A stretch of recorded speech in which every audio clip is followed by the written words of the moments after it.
ప్రపంచ మేధావి డాక్టర్ బాబాసాహెబ్ అంబేద్కర్ విగ్రహానికి ఇప్పుడే పాలాభిషేక కార్యక్రమం జరుగుతూ ఉన్నది.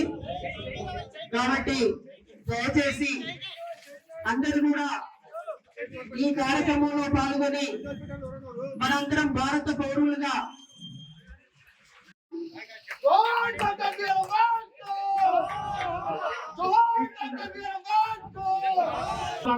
చేయవలసిందిగా ఆహ్వానిస్తున్నాం.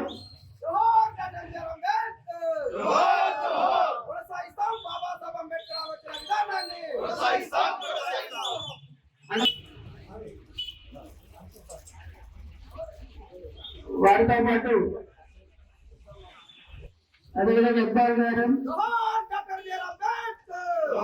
బాబాసాహెబ్ అంబేద్కర్ పూలమాల ఆవిష్కరణ చేయడం జరుగుతూ ఉంది.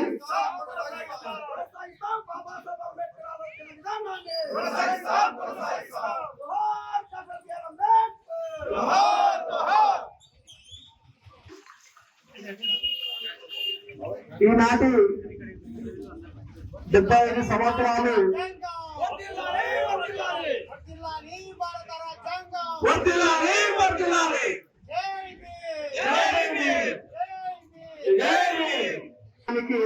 మా ఆహ్వానాన్ని మన్నించి విచ్చేసినటువంటి ప్రతి ఒక్కరికి కూడా పేరు పేరున జయభూమి తెలియజేస్తూ ఆమోదించుకోవడం పూర్తయిన సందర్భంగా అందించినటువంటి భారత రాజ్యాంగ ప్రవేశికను పీఠికను అందరం కూడా ఈరోజు నాది ఆ యొక్క